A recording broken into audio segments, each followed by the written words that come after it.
자, 우리 인터페이스 구현 같은 경우에는 지금 시스템 간의 효율적인 데이터 교환과 통합을 위해서 지금 공부를 하려고 하는 건 거고요. 밑으로 내려와서 시스템 인터페이스 요구사항 분석을 보도록 할 텐데, 자, 시스템 인터페이스 요구사항. 자, 그게 뭔데? 라고 얘기를 하면은 개발할 시스템과 외부 시스템을 연동하는 데 필요한 요구사항을 기술한 것을 이제 우리가 시스템 인터페이스 요구사항이라고 얘기를 하고요.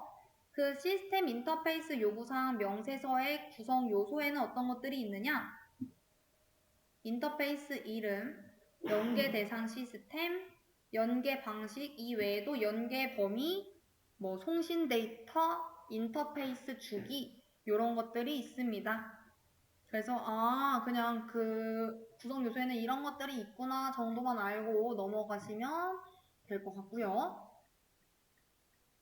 자, 그 다음 이제 시스템 인터페이스 요구사항 분석으로 넘어가 보도록 할게요.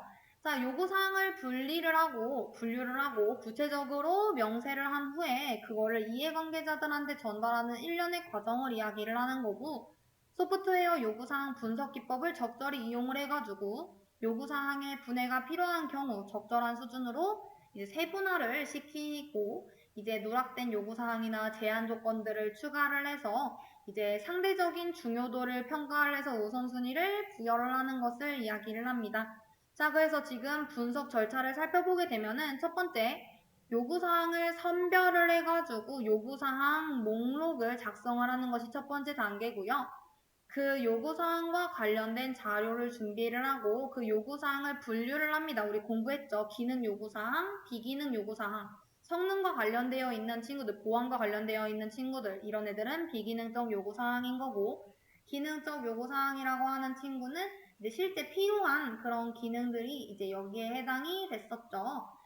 자, 그리고 이제 그 요구사항 분석을 하고 요구사항 명세서를 만들어가지고 겔에다가 이제 내용을 추가하고 수정하는 그 작업이 있으면서 맨 마지막에는 그 추가 수정한 요구사항 명세서와 요구사항 목록을 이제 관련된 그 이해 관계자에게 전달하는 이 과정으로 이루어지게 됩니다.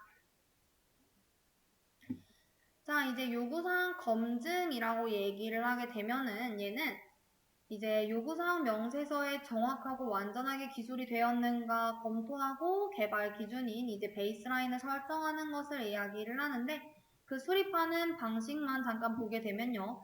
요구사항 검토 계획을 수립을 하고 이때 한다라는 거는 검토 기준 및 방법, 참여자, 이런 체크리스트 관련 자료들, 검토 일정, 계획들을 수립하는 것을 이야기를 하며, 실제 검토하고 오류 수정을 해서 그 요구사항 명세서를 검토하고 오류 목록과 시정 조치서를 작성하고, 맨 마지막에는 그 검증된 인터페이스 요구사항을 승인을 받은 후에 요구사항 명세서의 베이스라인을 설정하는 것을 이제 이야기를 합니다. 얘네들은 그냥 그렇다라고 생각을 하시면 될 것 같고, 이 부분이 그나마 좀 중요합니다. 요구사항 검증 방법이에요.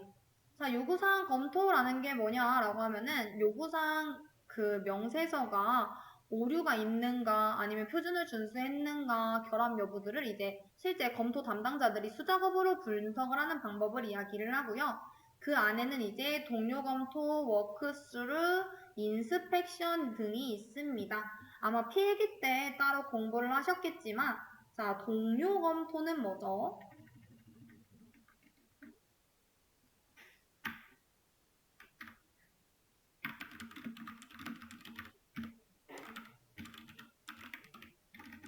자, 동료 검토라고 하는 거는 이제 실제 그 관련되어 있는 동료들이 그거를 검토를 하는 거를 생각을 하시면 돼요. 그래서 요구사항 명세서 작성자가 명세서 작성된 그 내용을 직접 설명한다, 발표를 하고, 그 동료들이 그 발표를 들으면서 결함을 발견하는 형태의 검토 방법을 이제 동료 검토라고 이야기를 하고요. 워크스루라고 하는 거는 우리가 그 회의를 하기 전에 미리 그 요구사항 명세서를 배포를 합니다. 그래서 미리 사람들이 다 그걸 검토를 한 다음에 그거에 대해 짧은 회의를 거쳐가지고 결함을 발표하는 형태.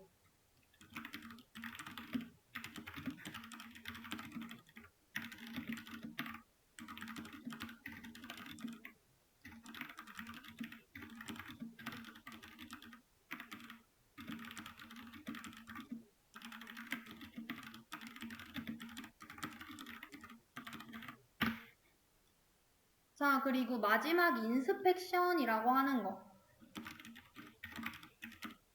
자, 얘는 전문가한테 요청을 한다라는 게 키워드죠. 요구사항 명세서 작성자를 제외한 다른 검토 전문가들이 요구사항 명세서를 확인하면서 결함을 발견하는 형태.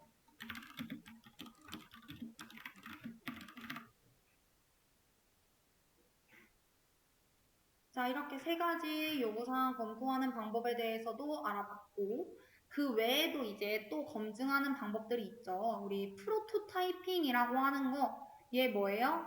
우리 프로토타입이 뭐죠? 견본품 시제품이잖아요. 실제 개발될 소프트웨어에 대한 견본품을 만들어서 최종 결과물을 예측하는 방법, 프로토타이핑인 거고, 테스트 설계라고 하는 거는 그 요구사항이 테스트 가능하도록 이제 작성되었는지 확인하기 위해서 테스트 케이스를 생성을 해가지고 검토하는, 그러니까 그 요구사항이 현실적으로 테스트가 가능한지를 검토하는 과정을 이야기를 합니다. 우리 테스트 케이스도 오늘 공부했어요. 자, 그리고 케이스 도구 활용이라고 하는 친구는 일관성 분석을 통해 요구사항의 변경사항, 추적, 분석, 관리, 표준 준수 여부를 확인하는 방법을 이야기를 합니다. 자, 그래서 이 인터페이스 검증의 주요 항목에는 완전성, 일관성, 명확성, 기능성, 검증 가능성, 추적 가능성 이렇게 있고 마지막 하나가 지금 누락이 됐는데 변경 용이성까지 있습니다. 자, 우리 완전성이라고 하는 거는 모든 요구사항이 누락되지 않고 완전하게 잘 반영이 되었어? 라는 거를 확인을 하는 거고, 일관성은 모순되지 않고 요구사항이 충돌되는 점 없이 일관성을 유지하고 있어? 명확성은 모든 그 참여자가 요구사항을 명확하게 이해를 할 수 있니? 라는 거. 기능성이라고 하는 거는 그 요구사항이 어떻게 라는 것보다 무엇을 어떻게 할 것인가에 대한 그것을 중점에 두고 검증을 하고요. 검증 가능성은 그 사용자 요구사항을 모두 만족을 했고 그 요구사항 내용과 일치하는지를 검증할 수 있는가. 그리고 추적 가능성은 요구사항 명세서와 설계서를 추적할 수 있는가. 마지막 이제 변경 용이성이라고 하는 거는 그 명세서가 변경이 쉽도록 작성이 잘 되어 있는가, 변경이 용이한가를 이제 보고 있습니다. 자, 이렇게 해서 총 7가지 주요 항목에 대해서 확인을 해봤고, 그 다음에는 인터페이스 시스템 식별로 넘어가 보도록 하겠습니다. 자, 인터페이스 시스템 식별이라는 거는 우리 송신 시스템, 수신 시스템 공부했죠? 자, 이 인터페이스별로 인터페이스에 참여하는 시스템들을 송신 시스템과 수신 시스템으로 구분해서 작성하는 것을 이야기를 합니다. 자, 그래서 인터페이스 시스템 식별을 위한 선행 작업이 좀 이루어져야 하는데 어떤 것들이냐? 개발 시스템과 내 외부 시스템을 식별하는 것을 이야기를 해요. 그래서 개발할 시스템과 이것을 연결할 내 외부 시스템의 상세 식별 정보를 정의를 하고 목록을 작성하는 것을 이야기를 하게 되는 거죠.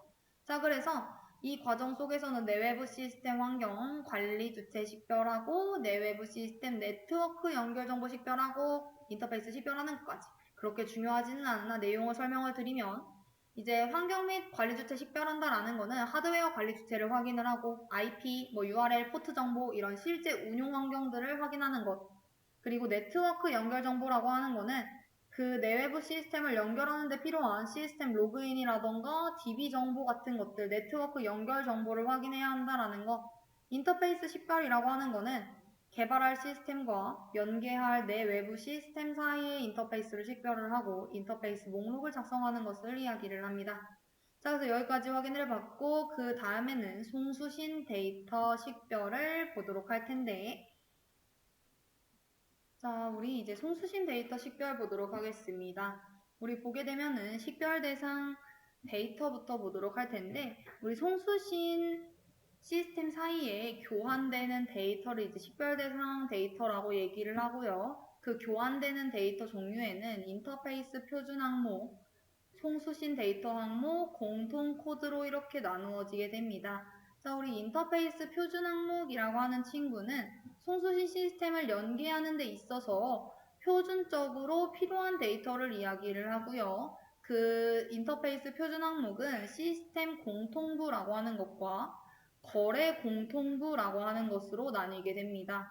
자, 시스템 공통부가 그래서 뭔데? 라고 얘기를 하면은 시스템 간에 연동을 할 때 꼭 필요한 공통 정보를 이야기를 해요. 그래서 구성하는 정보가 인터페이스 ID, 전송 시스템 정보, 뭐 이 외에도 장애 정보라던가 응답 결과 정보라던가 서비스 코드 정보 이런 것들이 이제 시스템 공통부에 들어갈 수가 있고, 거래 공통부라고 하는 친구는 직원 정보, 승인자 정보, 기기 정보 이렇게 되어 있는데, 시스템들이 연동된 후에 송수신되는 데이터를 처리할 때 필요한 정보를 이야기를 합니다. 자, 그러면은 얘네들 작성을 해놓을까요?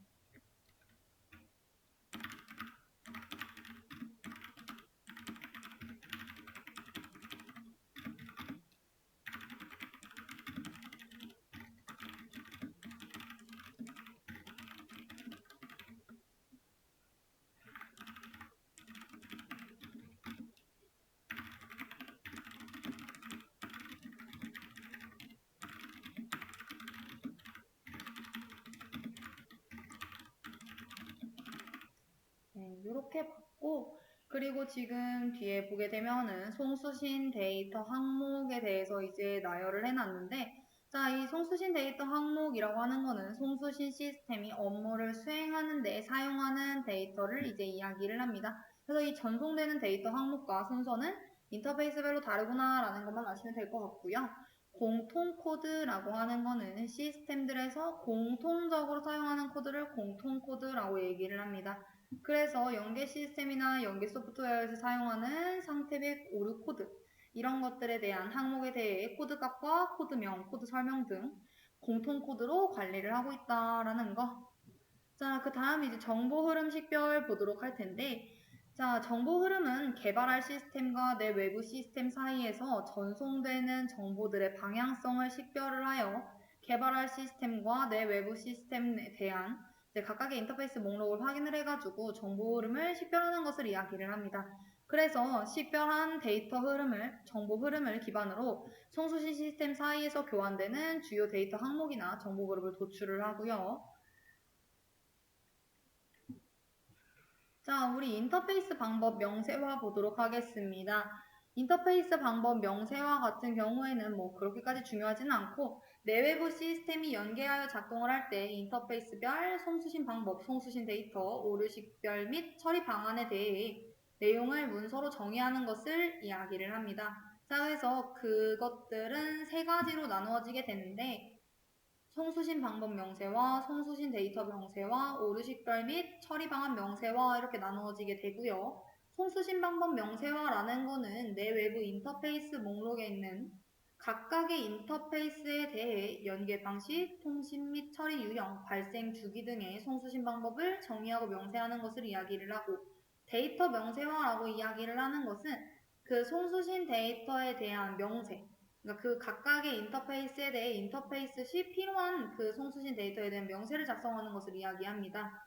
자, 그리고 마지막 오류 식별 및 처리 방안 명세화라는 것은 내외부 인터페이스 목록에 있는 각각의 인터페이스에 대해 인터페이스 시 발생할 수 있는 오류를 식별을 하고 오류 처리 방안에 대해 명세를 작성하는 것을 이야기를 합니다. 자, 그래서 이런 인터페이스별로 송수신 방법을 명세화하기 위해서는 필요한 정보들이 있는데, 시스템 연계 기술, 인터페이스 통신 유형, 처리 유형, 발생 주기 이렇게 있습니다. 자, 그래서 첫 번째 시스템 연계 기술부터 보게 되면은 우리 시스템 연계 기술 DB-링크부터 보도록 하겠습니다. 자, 우리 DB-링크라고 하는 거는 DB에서 제공하는 DB-링크 객체를 이용하는 방식이에요. 자, 우리 이 기술들 좀 알아두셔야 합니다. 연계 기술들. 자, 그리고 우리 API, 오픈 API라고 되어 있는데 API는 송신 시스템의 DB에서 데이터를 읽어와 제공하는 애플리케이션 프로그래밍 인터페이스 프로그램이고요. 우리 오픈 API라고 하는 거는 우리 오픈 소스는 뭐예요? 무료로 그냥 다 제공하는 소스들을 이야기를 하잖아요. 그처럼 오픈 API는 그냥 다 이렇게 쓸 수 있는 오픈되어 있는 그런 프로그램을 이야기를 합니다. 자, 그리고 연계 솔루션이라고 하는 거는 EAI 서버와 송수신 시스템에 설치되어 있는 클라이언트를 이용을 하는 기술이고요. 이 EAI라고 하는 거는 좀 이따가 배우긴 할 텐데,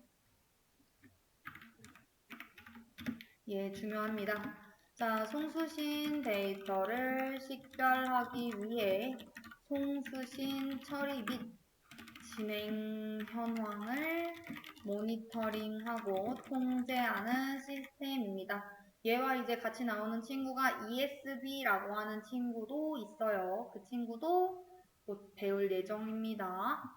그래서 EAI 서버와 송수신 시스템에 설치되어 있는 클라이언트를 이용하는 방식, 오케이, 이렇게 이해해 주시면 되고, 우리 소켓이라고 하는 것, 자, 얘는 서버가 통신을 위한 소켓을 생성을 하여 포트를 할당을 하고 클라이언트의 통신 요청 시에 클라이언트와 연결해서 통신하는 네트워크 기술. 그리고 웹 서비스. 자, 우리 이거 공부했죠? 언제? 저번 시간에. WSDL, UDDI, 수압이라고 하는 프로토콜을 이용을 해가지고 연계하는 서비스, 우리 얘네들 각각의 검색, 얘네 프로토콜, 그리고 전화번호부 이런 식으로 다 공부했었습니다. 자, 그래서 웹 서비스 오케이 이렇게 외워두시면 될 것 같고, 자, 우리 이것도 오늘 공부했죠? 동기, 비동기. 자, 인터페이스 통신 유형인데 단방향이라고 하는 거는 이제 응답이 없는 경우를 이야기해요. 한 방향으로만. 자, 얘는 요청만 이렇게 하고 응답이 따로 없어요. 이렇게. 그래서 데이터를 일방적으로 전송하는 경우에 사용이 되고, 우리 동기 공부했죠. 거래 요청을 하고 응답이 올 때까지 대기하는 방식. 그래서 얘가 요청을 보냅니다. 그러면은 얘가 응답을 해요. 그럼 얘는 대기를 하고 있는 거고, 응답이 올 때까지. 자, 그러고 있다가 얘가 다시 또 요청을 합니다. 그러면은 대기하고 있다가 응답이 올 때까지. 자, 우리 비동기 같은 경우에는 시스템에서 거래를 요청을 하고 다른 작업을 수행을 하고 있다가 응답이 오면 처리를 한다라는 건 거예요. 그래서 요청 보내, 뭐 다른 일도 막 하고 있다가 다시 또 요청 보내고, 얘가 이제 응답 하나 왔고 얘가 또 다시 요청할 거 있어서 요청하면은 얘가 또 응답 보내고, 이런 식으로 우리 동기하고 비동기도 꼭 알아두셔야 해요. 자, 그리고 인터페이스 처리 유형 보도록 하겠습니다. 자, 우리 실시간 방식이라고 하는 거는 사용자가 요청한 내용을 즉각 바로바로 처리해야 할 때 사용하는 방식이고요. 자, 우리 예시를 들게 되면은 우리 은행 계좌 조회하는데 제가 아까 전에 뭐 얘한테 5만 원을 보냈어요. 근데 내 계좌에 아직 5만 원이 있는 것처럼, 100만 원을 갖고 있는데 5만 원을 보냈으면 95만 원이 있어야 되는 건 거잖아요. 근데 즉각적으로 처리가 안 돼가지고 내 계좌에 100만 원이 있는 것처럼 이게 보인다라던가 이러면 안 되겠죠. 자, 그리고 뭐 온라인 결제 시스템, 이런 것들은 사용자가 요청한 대로 바로바로 처리가 돼야 되는 그런 방식이기 때문에 실시간 방식으로 처리가 돼야 된다라는 거. 자, 그리고 지연 처리 방식이라고 하는 거는 데이터를 몇 건 단위로 처리를 할 경우에 비용이 많이 발생할 때 사용하는 방식입니다. 자, 그래서 일정 시간 동안 데이터를 모아가지고 처리를 할 때 사용하는 방식이고, 얘는 주문을 처리를 한다라던가 아니면은 메시지 큐 이런 것들을 처리를 할 때. 우리 배치 방식, 우리 오늘 배치 공부했죠. 크론식도 공부를 했었고, 자동적으로 돌리는, 자, 대량의 데이터를 처리를 할 때 사용하는 방식이고요. 주로 정해진 시간에 일괄적으로 처리를 한다. 그래서 뭐 12시에 매번 돌리게끔 하겠다. 그래서 우리 어떤 거 공부한 거예요? 몇 시, 몇 분, 몇 일, 몇 월, 뭐 몇 요일에 이런 거를 맨날 수행해. 이런 식으로 하게끔. 자, 그래서 1일 정산이라던가 월말 보고서 생성하는 이런 것들이 이제 예시가 될 수 있겠네요. 자, 그 다음 이제 미들웨어 솔루션입니다. 자, 이 5장에서 가장 중요한 내용이라고 얘기할 수 있어요. 미들웨어란 무엇인지 아는 것이 중요하기 때문에. 자, 미들웨어 솔루션. 미들웨어라고 하는 게 뭐죠? 미들웨어. 자, 지금 여기 작성해놨죠? 미들웨어라고 하는 친구는 운영체제하고 응용 프로그램 또는 서버와 클라이언트 사이에 다양한 서비스를 제공하는 소프트웨어를 이제 우리가 미들웨어라고 얘기를 해요. 자, 즉 다양한 프로그램이나 서비스 간의 연결, 통신, 데이터 교환 이런 것들을 도와주는 중간 다리라고 생각을 하시면 됩니다. 그래서 미들웨어예요. 소프트웨어하고 미들 섞은 건 거죠. 자, 그래서 얘는 표준화된 인터페이스를 제공을 함으로써 시스템 간의 데이터 교환에 일관성을 보장을 하고요. 우리 이 미들웨어의 종류에는 어떤 것들이 있느냐? DB, RPC, MOM, TP 모니터, ORB, WAS 이런 것들이 있습니다. 자, 우리 미들웨어 종류별 특징으로 해가지고 확인을 해 볼 텐데, 자, DB라고 하는 거 우리 뭐냐라고 하는 거거든. DB 미들웨어는 여러 DB를 관리를 하고 연결할 수 있는 풀을 제공을 해주는 것을 이야기를 해요. 그래서 DB를 사용을 해가지고 시스템을 구축을 할 때는 two-tier 아키텍처라고 얘기를 하기도 하고요. 대표적인 솔루션으로 여러분들이 아실 만한 거는 마이바티스 이런 것들이 이제 그 DB의 이제 솔루션 대표적인 것들이 이제 될 거고요. 우리 RPC라고 하는 친구는 원격 프로시저 호출이에요. 자, 우리 이 친구는 뭘 하는 친구냐? 원격 함수 호출을 도와주는 친구예요. 그래서 요 C를 콜이라고 해서 외워두세요. 호출. 원격 프로시저를 마치 로컬 프로시저처럼 호출하는 미들웨어. 자, 그래서 여러분들이 아실만한 거는 코바 아니면은 gRPC 이 정도인데 대표적인 친구는 그래도 그냥 이 친구는 원격 프로시저를 로컬 프로시저처럼 호출하는 친구 이렇게만 알아두시면 될 것 같습니다. 자, 그리고 MOM이라고 하는 거. 자, 얘는 뭐냐? 메시지 지향 미들웨어예요. 그래서 메시지 기반의 비동기형 메시지를 전달하는 미들웨어로서 온라인 업무보다는 이기종 분산 데이터 시스템의 데이터 동기를 위해서 많이 사용이 되고 얘가 하는 일은 뭐다? 비동기 메시지를 관리한다. 전달하는 것을 관리를 한다.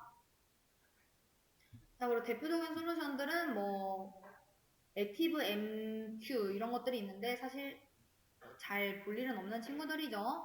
자, 그리고 지금 WAS라고 되어 있는데 우리 WAS 정말 많이 봤어요. 얘 뭐다? 동적인 콘텐츠를 처리하기 위한 미들웨어로서 웹 환경 구축에 주로 사용이 되는 친구. 클라이언트 서버 환경보다는 웹 환경에 이제 좀 더 치중되어 있는 친구인 거고 우리 웹 클라이언트하고 데이터베이스 사이를 중개를 하는 친구인 건 거죠. 그래서 여러분들이 아시는 대표적인 솔루션은 톰캣 아니면 웹로직 아니면 제우스 이런 것들. 자, 그리고 얘 말고서도 이제 우리 아까 전에 예시로 나왔던 TP 모니터, ORB라고 하는 친구들 더 볼 텐데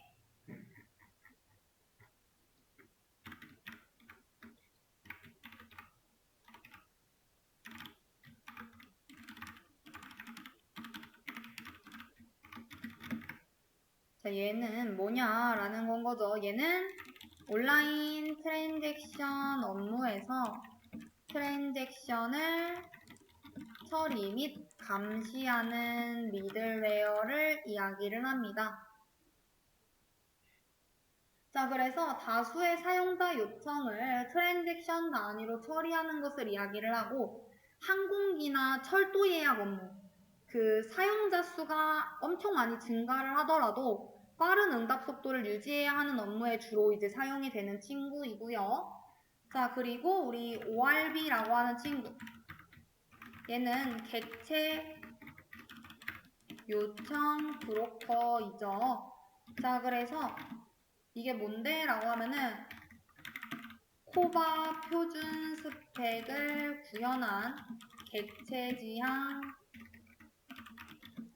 미들웨어로 우리 최근에는 TP 모니터의 장점인 트랜잭션 처리하고 모니터링 등이 추가로 구현된 제품들도 있습니다. 자, 그리고 우리 아까 전에 봤던 EAI라고 하는 친구도 얘도 미들웨어예요. 얘는 하는 일이 뭐다? 기업 시스템 간의 통합 연계를 하는 친구. 자, 그래서 요 정도 이제 알아두시면 될 것 같습니다. 자, 그 다음 보도록 할게요. 모듈 간 공통 기능 및 데이터 인터페이스를 확인한다라는 거, 얘는 뭐 그렇게 중요하진 않습니다.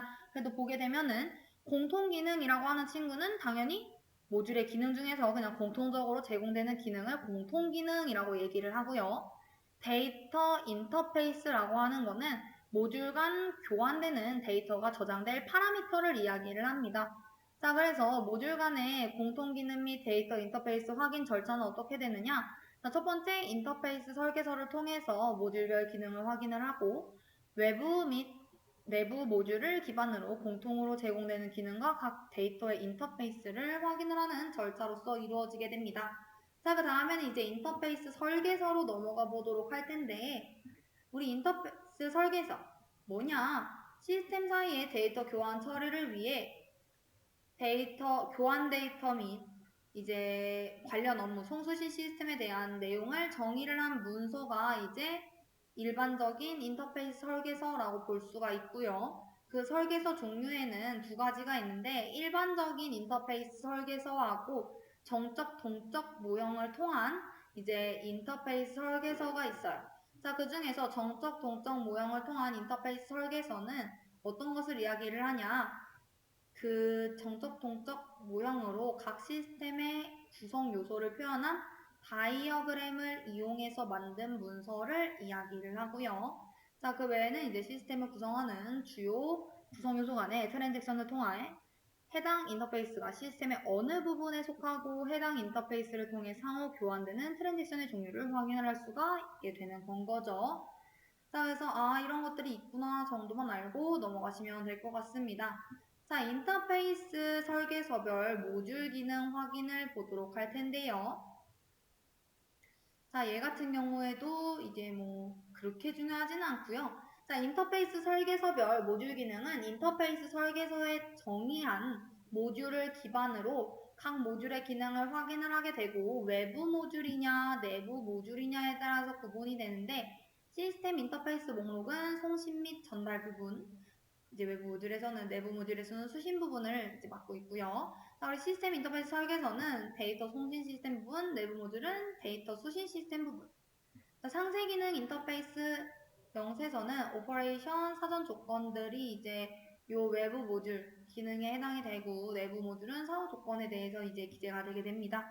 자, 정적 동적 모형을 통한 인터페이스 설계서는 이 외부 모듈은 인터페이스 영역, 이 내부 모듈은 그 인터페이스 영역을 제외한 나머지 부분에 이제 해당이 되며 모듈 간 공통 기능 및 데이터 인터페이스 확인은 공통 기능과 데이터 인터페이스로 나뉘게 되는데 공통 기능은 공통으로 제공되는 기능을 확인을 한다라는 건 거고 데이터 인터페이스는 그 내외부 모듈 기능과 공통 기능을 기반으로 해가지고 필요한 데이터 인터페이스 항목을 확인한다라는 겁니다. 자, 그 다음 이제 보도록 할게요. 모듈 연계를 위한 인터페이스 기능 시별. 예, 아까 미들웨어처럼 중요합니다. 별표 3개 치도록 할게요. 왜? 시험에 자주 나왔으니까. 자, 우리 모듈 연계라고 하는 친구는 뭐냐? 내부 모듈과 외부 모듈 또는 그 내부 모듈 간의 데이터 교환을 위해서 관계를 설정하는 것을 이야기를 해요. 자, 그래서 이 대표적인 모듈 연계 방법은 총 3가지가 있는데 첫 번째가 우리 오늘 공부한 EAI 그리고 두 번째는 우리가 이제 배울 ESB 마지막은 우리가 이미 공부한 웹 서비스입니다.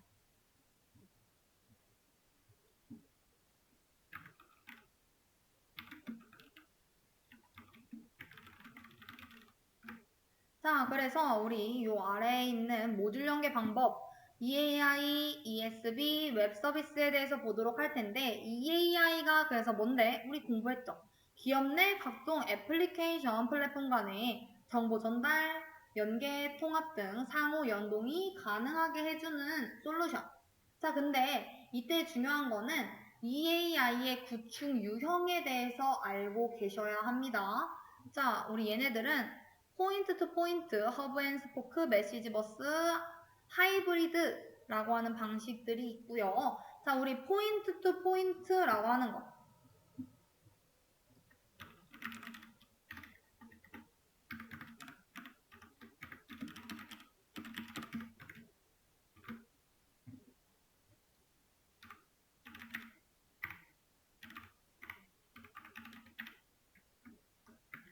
자, 얘는 가장 기본적인 애플리케이션 통합 방식을 이야기를 해요. 그래서 얘는 애플리케이션을 1대1로 연결을 하게 된다라는 건 거죠. 그래서 보게 되면은 어떤 식으로 생겼느냐?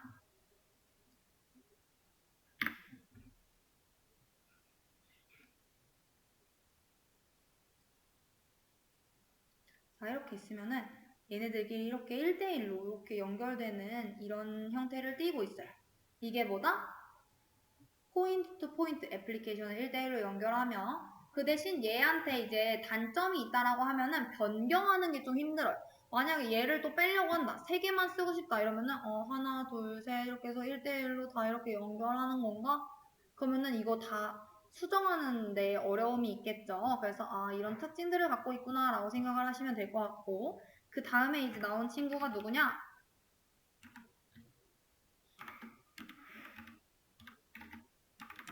허브 앤 스포크입니다. 자, 얘 같은 경우에는 자, 가운데 허브가 있어요. 그리고 얘를 기준으로 해가지고 스포크들이 이렇게 달려있는 형태가 이제 허브 앤 스포크인 겁니다. 자, 그래서 얘는 정리를 해보면은 단일 접점인 허브 시스템을 통해 데이터를 전송하는 중앙 집중형 방식을 이야기를 하고요. 얘의 특징은 뭘까요? 아까 포인트 투 포인트 같은 경우에는 1대1로 연결을 하다 보니까 변경하는데 어려움이 있었죠. 근데 얘는 그냥 허브에다가 스포크 하나 달면 되는 건 거잖아요. 그렇기 때문에 확장이나 유지 보수가 좋죠.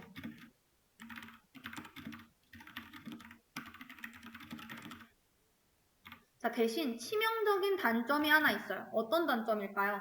우리 그림에서 보듯이 자, 얘 같은 경우에는 하나가 문제가 생기더라도 다른 애들한테 크게 영향을 미치지는 않습니다. 근데 얘 같은 경우에는 허브가 만약 장애가 발생했어요. 그러면은 전체 시스템에 다 장애가 발생이 되는 건 거예요. 그래서 허브 장애 발생 시 시스템 전체에 영향을 미친다라는 거.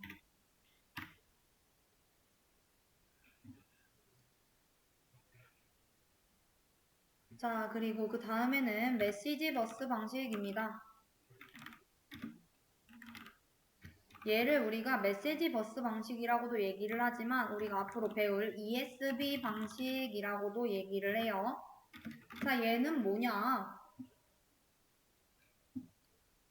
자, 가운데 미들웨어를 두는 겁니다.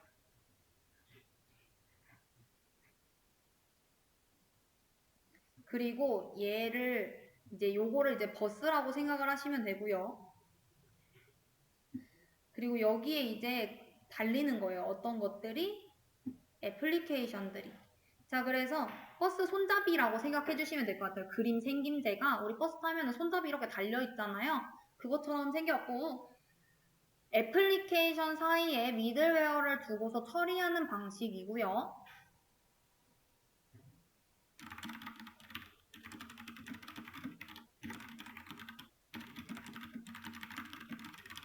얘 같은 경우에 특징으로 본다면은 확장성이 뛰어나며 대용량 처리가 가능하다라는 특징이 있습니다. 여러분들은 그림을 보고서도 이게 무슨 유형인지도 아셔야 돼요. 자, 그리고 얘네들을 이제 섞은 거. 허브 앤 스포크 방식하고 메시지 버스를 두 개 섞은 게 하이브리드입니다. 우리 자동차도 하이브리드 두 개 섞이면 이렇게 나오잖아요. 얘는 뭔데? 이러면은 허브 앤 스포크 방식과 메시지 버스의 혼합 방식. 자, 그래서 그룹 내에서는 허브 앤 스포크, 그룹과 그룹 사이, 그룹 간에는 메시지 버스 방식을 사용합니다. 만약에 꼭 필요하다라고 하면은 꼭 굳이 하이브리드로 두 개를 사용하지 않고 한 가지 방식, 뭐 허브 앤 스포크만 사용을 한다라던가 메시지 버스만 사용을 한다라던가 그렇게 해서도 EAI 구현하는 것이 가능합니다. 그래서 얘의 특징은 뭐냐? 데이터 병목 현상을 최소화할 수 있다라는 거. 그러면은 그림을 봐야겠죠. 자, 우리 그룹 내에서는 허브 앤 스포크 방식을 사용한다 라고 했어요.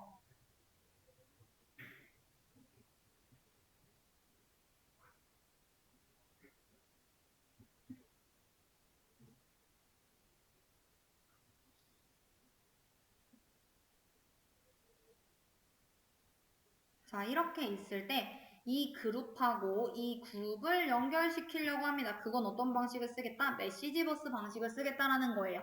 이거 버스 손잡이 하나처럼 얘네들이 이렇게 이어지게 되는 거죠. 허브 앤 스포크가 요 버스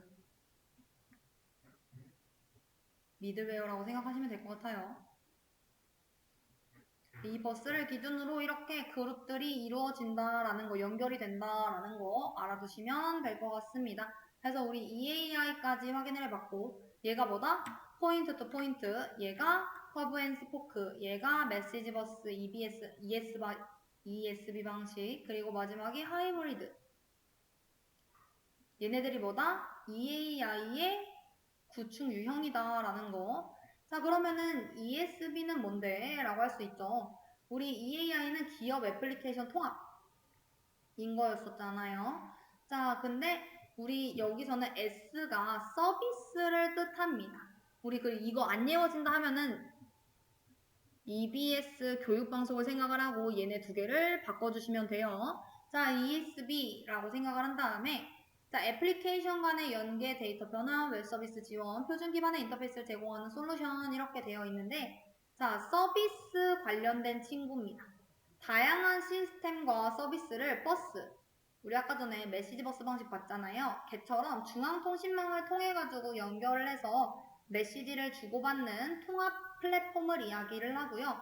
ESB의 핵심이라고 한다면은 하나의 버스에 연결되어 있는 메시지들이 송수신이 가능하다라는 거, 그리고 비동기 처리, 보안, 라우팅, 변환 등의 다양한 기능들을 내장하고 있다라는 거. 그래서 뭐 차이를 좀 알아두시겠다라고 하면은 이 애플리케이션 통합 측면 방식에서는 EAI하고 좀 유사하기는 한데 애플리케이션보다는 이 ESB는 뭐에 좀 더 지향을 한다? 서비스 통합을 지향을 한다라는 건 거예요. 그래서 특정 서비스에 국한되지 않고 범용적으로 사용하기 위해서 애플리케이션 간의 결합도는 약하게 유지를 해야지 관리하고 보안 유지하는 것들이 쉽다라는 특징 알아두시면 될 것 같고요. 그래서 EAI하고 ESB의 차이를 좀 짚고 넘어가 볼게요.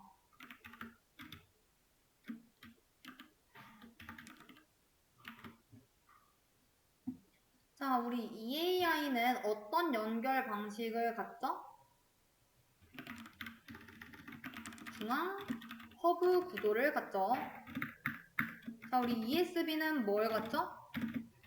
메시지 버스 구도를 갖죠.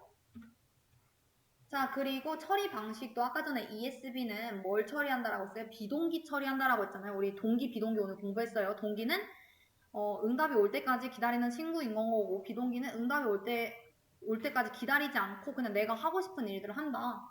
자, 우리 EAI는 동기 처리를 주로 하고요. 주로, 꼭 그렇다라는 건 아니지만 주로, ESB 같은 경우에는 주로 비동기 처리를 합니다.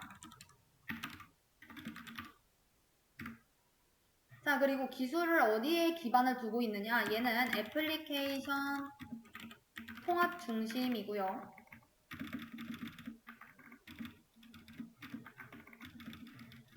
우리 ESB 같은 경우에는 서비스 중심입니다.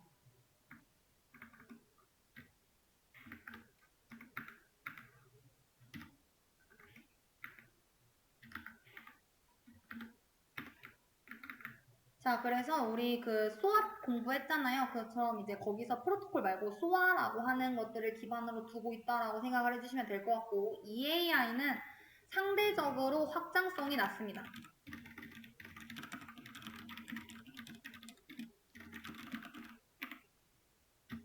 이에 반해 ESB는 상대적으로 확장성이 우수하다라는 것까지 이렇게 비교를 해서 알아두시면 될 것 같고요. 자, 우리 웹 서비스 우리 공부했었죠? 얘 뭐래요? 네트워크 정보를 표준화된 형태로 만들어서 공유하는 기술이래요. 그래서 웹 서비스는 서비스 지향 아키텍처 뭐예요? SOA의 개념을 실현하는 대표적인 방법으로서 우리가 공부한 웹 서비스 구성 뭐예요? SOAP, UDDI, WSDL로 구성이 된다.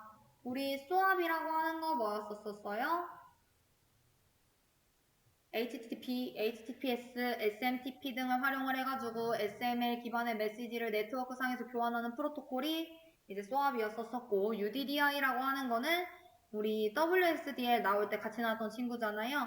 등록을 해가지고 서비스와 서비스 제공자를 검색하고 접근하는 데 사용이 된다. 그래서 우리 전화번호부라고 생각을 하시면 된다라고 했고, WSDL이라고 하는 친구는 웹 서비스명, 서비스 제공 위치, 프로토콜 뭐 이런 웹 서비스에 대한 상세 정보를 XML 형식으로 구현을 해서 우리 설명서라고 얘기했었잖아요. 기억나시죠?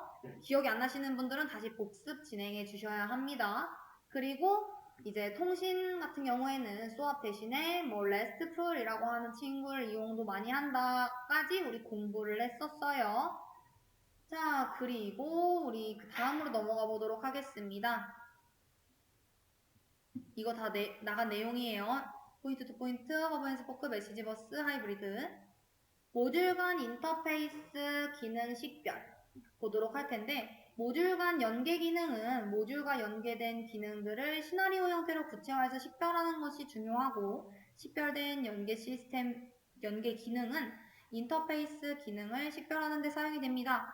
자, 그래서 그 기능 식별함에 있어서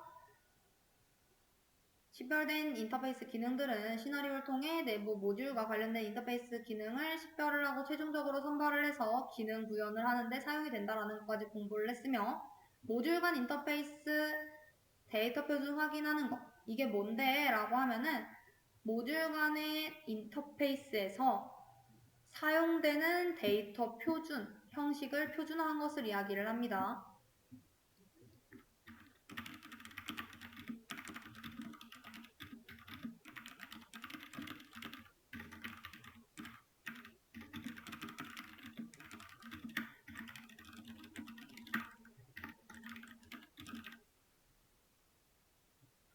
자, 그래서 기존의 데이터 중에서 공통 영역을 추출을 하거나 어느 한쪽의 데이터를 변환을 해가지고 정의를 하고요. 자, 이 친구들 표준 확인하는 방법 총 3가지 단계로 나누어지게 되는데, 첫 번째 데이터 인터페이스 확인, 두 번째 인터페이스 기능 확인, 마지막 인터페이스 데이터 표준 확인입니다. 자, 데이터 인터페이스 확인이라고 하는 거는 데이터 표준을 위해 식별된 데이터 인터페이스에서 입출력 값의 의미와 데이터의 특성 등을 구체적으로 확인하는 것을 이야기를 하고, 인터페이스 기능 확인은 그 데이터 표준을 위해 식별된 인터페이스 기능을 기반으로 인터페이스 기능 구현을 위해 필요한 데이터 항목을 확인하는 작업. 그리고 마지막 인터페이스 데이터 표준 확인은 데이터 인터페이스에서 확인된 데이터 표준과 인터페이스 기능을 통해 확인된 데이터 항목들을 검토를 해가지고 최종적으로 데이터 표준을 확인을 하는 것을 이야기를 합니다. 그래서 얘 같은 경우에는 별로 중요하지 않기 때문에 그냥 이런 게 있구나 정도만 알고 넘어가시면 될 것 같습니다. 자, 그 다음 인터페이스 기능 구현 정의 보도록 할 텐데, 자, 얘도 뭐 그렇게까지 중요하진 않은데 얘보다는 그나마 얘가 좀 더 중요하다라고 볼 수 있어요. 자, 인터페이스 기능 구현 정의, 인터페이스를 실제로 구현하기 위해 인터페이스 기능에 대한 구현 방법을 기능별로 기술한 것을 이야기를 하고, 그 절차는 컴포넌트 명세서 확인, 인터페이스 명세서 확인, 일관된 인터페이스 기능 구현 정의, 정의된 인터페이스 기능 구현 정형화, 이 순서대로 이루어지며 자세한 내용은 한 번씩 읽어보시기를 추천드리겠습니다. 자, 그 다음 이제 인터페이스 설계서로 넘어가 보도록 할게요. 구현으로. 여기서 하나 누락된 내용이 있었는데,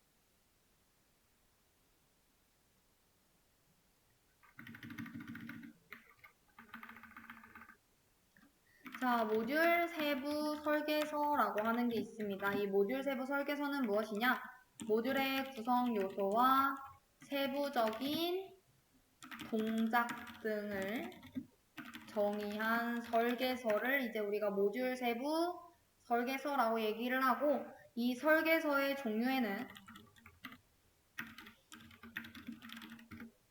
두 가지가 있는데, 첫 번째는 컴포넌트 명세서, 두 번째는 인터페이스 명세서가 있습니다. 그냥 이런 것들이 있구나 정도만 알고 넘어가시면 될 것 같습니다. 자, 그 다음에는 이제 이 5장의 제목이랑 똑같죠? 인터페이스 구현에 대해서 알아보도록 할 텐데, 자, 우리 인터페이스 구현이 무엇이냐? 얘는 송수신 시스템 간의 데이터 교환 및 처리를 실현해주는 작업을 이야기를 합니다. 자, 그래서 이 대표적인, 얘도 작성을 해놓을까요?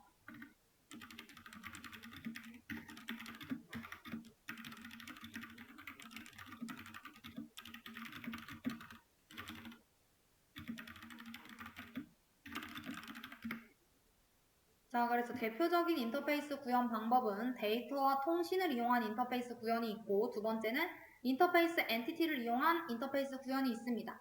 그래서 그것들에 대해서 지금 이렇게 작성을 해놨죠. 자, 그럼 첫 번째 데이터 통신을 이용한 인터페이스 구현을 보도록 할 텐데, 얘는 뭔데? 라고 하면은 애플리케이션 영역에서 데이터 포맷을 인터페이스 대상으로 전송을 하게 되면은 이를 수신 측에서 파싱 해가지고 해석하는 방식을 이야기를 합니다. 자, 그러면은 이제 의문이 들죠. 파싱이라고 하는 게 무엇인가? 자, 파싱은 분해를 하고 데이터 구조를 분해를 하고 해석을 해가지고 의미를 분석하는 과정을 이야기를 해요. 그래서 문자열이나 코드 같은 것들을 쪼개가지고 이해할 수 있는 구조로 바꾸는 작업인 거죠. 자, 이런 파싱이 왜 필요하냐? 자, 지금 보면은 작업이 이루어지는데 주로 JSON이나 XML 형식의 데이터 포맷을 사용을 해가지고 인터페이스를 구현을 하거든요. 그래서 JSON을 이용한 인터페이스 구현 순서를 이렇게 작성을 해놨어요. 자, 여기서도 이제 파싱이 왜 필요한지가 나오는데, 자, 우리 사용자가 입력한 코드는 뭐 HTML 코드가 될 수도 있고, 자연어 문장이 될 수도 있고, 뭐 그런 컴퓨터가 이해하지 못하는 단어들이 있잖아요. 예를 들어서 나는 이 A 태그라고 하는 친구가 하이퍼링크 같은 기능을 하고 있다는 걸 알아요. 근데 이 컴퓨터는 이 A를 이 태그에 대한 것들을 인식을 하지 못하는 거예요. 자, 그럴 때 이제 어떻게 하겠다? 분석이 가능한 단위로 다 나누어서 쪼개겠다라는 건 거예요. 얘가 알아들을 수 있게끔. 뭐 예를 들면은 컴퓨터 예시 말고 나는 사과를 먹었어 라고 하면은 주어는 나, 목적어는 사과를, 먹었다는 동사, 이런 식으로 문법적으로 파싱 나누잖아요. 그런 것들이 이제 파싱인 거고, HTML에서 그 데이터를 추출을 하려고 한다라고 하면은 만약에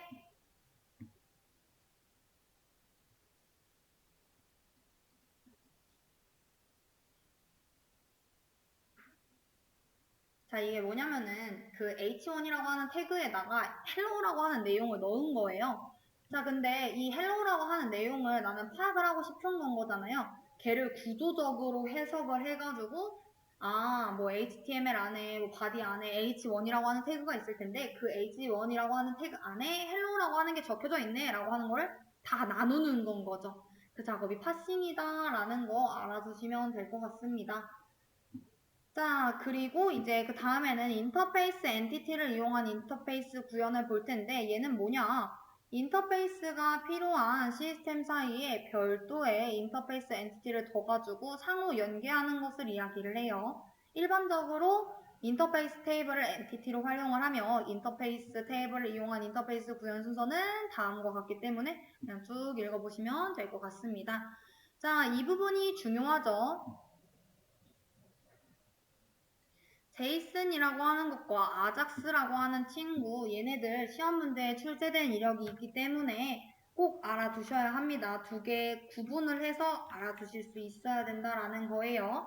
자, 그러면은 제이슨이라고 하는 친구는 뭔데? 이러면은 자바스크립트 오브젝트 노테이션이라고 되어 있죠. 웹과 컴퓨터 프로그램에서 용량이 적은 데이터를 교환하기 위해 데이터 객체를 속성 값상의 형태로 표현하는 개방형 표준 포맷입니다. 자, 그래서 여기서 키워드는 속성 값상, 그리고 비동기 처리에서 사용하는 아작스에서 XML 대체해서 사용을 하고 있다라는 거. 자, 그래서 이 제이슨이라고 하는 친구는 뭐다? 데이터를 구조화해서 표현하는 형식. 자,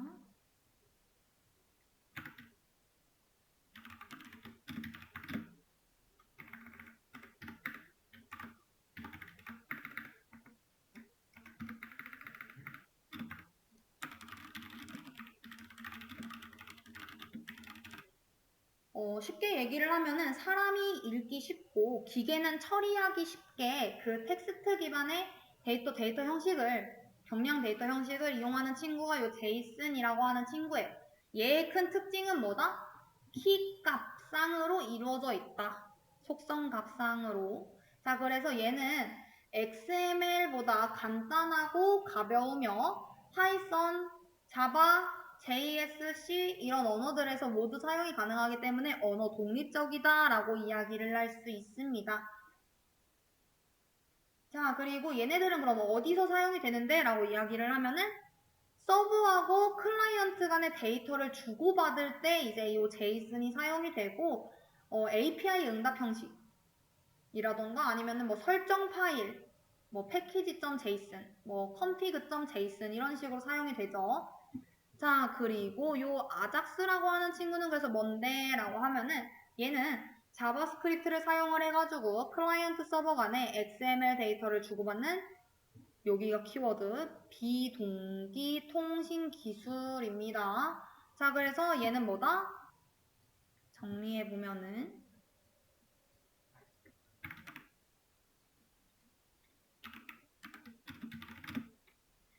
웹페이지를 새로 고침하지 않고도 서버와 비동기적으로 데이터를 주고받는 기술을 이야기를 해요. 자, 지금 요 앞에 A, 요게 지금 비동기를 뜻하는 단어잖아요. 사용자에게 끊김없이 데이터를 갱신을 해주겠다. 자바스크립트를 이용을 해가지고.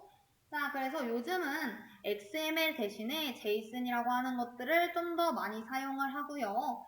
우리 예시를 들게 되면은 사용자가 검색창에다가 글자를 입력을 해요. 그러면은 아작스가 서버에 요청을 하게 되는 건 거고, 서버가 JSON 데이터를 응답을 해가지고 웹페이지가 새로 고침되는 거 없이 검색 결과를 표시를 하게 되는 건 거죠.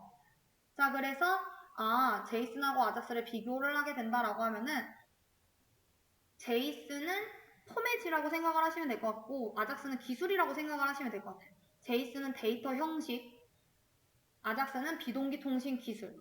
그래서 제이슨은 데이터를 표현하고 전달을 하며 아작스는 웹페이지와 서버 간의 데이터를 주고받는 것. 이렇게 그 뜻에 대해서 잘 알아두시면 될 것 같습니다.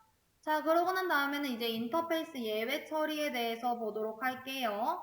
자, 우리 예외 처리는 구현된 인터페이스가 동작하는 과정에서 기능상 예외 사항이 발생했을 때 이를 처리하는 절차로 나누어지게 되고, 그 인터페이스 예외 처리 절차는 방법은 데이터 통신을 이용한 방법이 하나가 있고 인터페이스 엔티티를 이용한 방법이 하나씩 있습니다. 자, 우리 데이터 통신을 이용한 인터페이스 예외 처리는 인터페이스 객체의 송수신 시 발생할 수 있는 예외 케이스를 정의를 하고 각 예외 케이스마다 예외 처리 방법을 기술을 하며 제이슨이나 XML 등 인터페이스 객체를 이용해 구현한 인터페이스 동작이 실패할 경우를 대비를 한 것을 이야기를 합니다. 자, 우리 인터페이스 엔티티를 이용한 예외 처리도 이제 한번 읽어보시면 될 텐데 인터페이스 동작이 실패할 경우를 대비를 해가지고 해당 엔티티의 인터페이스 실패 상황과 원인을 기록을 하고 이에 대한 조치를 취할 수 있도록 이제 사용자하고 관리자에게 알려주는 방식 그렇게 정의한다라는 거. 자, 그리고 인터페이스 보안이라고 하는 거는 당연히 인터페이스의 보안 취약점을 분석을 한 후에 적절한 보안 기능을 적용하는 것을 이야기를 하고요.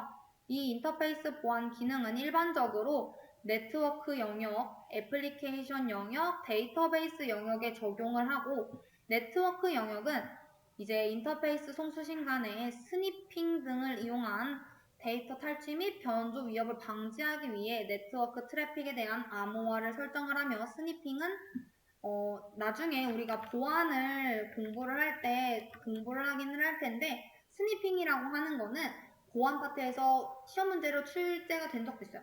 엿보는 도청행위라고 생각을 하시면 돼요. 네트워크가 이렇게 흐르는 데이터를 몰래 가로채가지고 훔쳐보는 행위고 이제 걔네들을 방지하기 위해서 네트워크 트래픽에 대한 암호화를 설정을 한다라는 거. 자, 얘의 이제 암호화 인터페이스 아키텍처에 따라서 IPsec, SSL, SHTTP 등의 다양한 암호화 방식을 사용한다라는 거. 요 프로토콜들도 알아둬야 하는데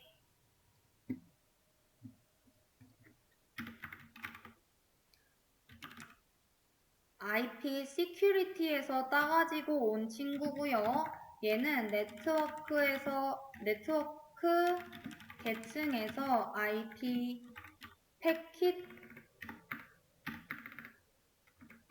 단위의 데이터 변조 방지 및 은닉 기능을 제공하는 프로토콜이고요. 우리 SSL이라고 하는 거는 나중에 이제 공부를 하겠지만 TCP IP 계층과 애플리케이션 계층 사이에서 인증, 암호화, 무결성을 보장하는 프로토콜입니다. 마지막 SHTTP 같은 경우에는 클라이언트와 서버 간에 전송되는 모든 메시지를 암호화하는 프로토콜이에요. 자, 그래서 요 세 가지도 꼭 알아두시고 이게 한번 출제된 이력이 있는 걸로 기억을 하고 있습니다. 그래서 이 프로토콜에 대해서도 잘 알아두시고 자, 애플리케이션 영역은 소프트웨어 개발 보안 가이드라고 하는 게 있는데 걔를 참조를 해가지고 애플리케이션 코드상의 보안 취약점을 보완하는 방법으로 보안 기능을 적용하는 친구. 데이터베이스 영역은 우리 프로시저, 트리거 등 이제 데이터베이스 동작 객체의 보안 취약점에 보안 기능을 적용을 해가지고 개인정보나 업무상의 민감한 데이터의 같은 경우에는 암호화나 익명화 등 데이터 자체의 보안도 고려하는 기능을 적용을 하게 됩니다.